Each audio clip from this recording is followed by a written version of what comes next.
এমসিকিউর জন্য রাফ করব কিভাবে? এমসিকিউর জন্য রাফ করার জন্য কি কোনো খাতা দেয়? না, এমসিকিউর জন্য রাফ করার জন্য কোনো খাতা অবশ্যই তোমাকে দিবে না, পেজও দিবে না। তবে কোশ্চেনের পিছনে কিছু ব্ল্যাঙ্ক স্ক্রিপ্ট থাকবে, যেখানে তোমার যদি কোনো বড় ম্যাথ করে দেখা লাগে ওইটার হেল্প নিতে পারো। বাট আমি তোমাকে এটা রিয়েলিটি বলে রাখি, এটা একটু মাথায় রাখো। আমার এক্সপিরিয়েন্স মতে আমি 100টা এমসিকিউ নিয়ে অনেকগুলো মডেল টেস্ট অফলাইনে দিয়েছিলাম উদ্ভাসে। 100টা এমসিকিউ উল্টায়, মানে তোমার মনে করো এই মোটা খাতা, এটা খুবই ভাইটাল একটা ব্যাপার। কারণ আমি আবারও বলতেছি, কোশ্চেনের মধ্যে কিন্তু রাফ দিবে। কোশ্চেনের মনে করো এটা হচ্ছে 100 পেজের, মানে 100টা ম্যাথের একটা খাতা, এটার থেকে মোটা হবে বা এরকম হবে ধরো। তো এটার এই লাস্ট ধরো একটা পেজ তোমার ব্ল্যাঙ্ক দেওয়া রাফ করার জন্য, বা 2টা পেজ দেওয়া।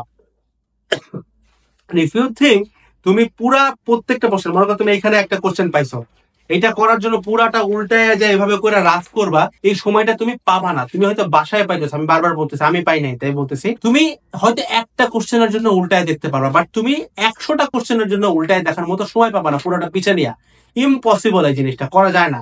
আবারও বলতেছে করা যায় না, কারণ তুমি ঘুরায় ফেললে দেখবে পরীক্ষাতে মাথা গরম ভাই, বাসার মতো তো ঠান্ডা না। ফিরে এসে দেখবা যে কোশ্চেনই খুঁজে পাইছো না, আবার খুঁজতে একটা টাইম লাগবে। পরে তুমি বিরক্ত হয়ে ওই জিনিস বাদ দিয়ে দিবা যে ভাই রাফ করে পোষাচ্ছে না। আমার নিজের ক্ষেত্রে এটা ঘটছে, বাট আই ওয়াজ অ্যাওয়্যার, তাই আমি কোন পরীক্ষার হলে ওরকম একটা ইউজ করে না। হ্যাঁ করছি, কয়েকটা আছে যেখানে একটু বড় ম্যাথ আসে, সেগুলো আমি পিছনের পেজে রাফ করে ফেলছি। বাট তোমাকে মেন্টালি প্রিপেয়ার থাকতে হবে যে আমার প্রশ্নের আশপাশেই, মানে ওই পেজেই ওই জায়গার মধ্যেই রাফ করা যায় কেমনে। এটার জন্য আলাদা ভিডিও আছে, একটু দেখে নিবো ওয়েবসাইটে।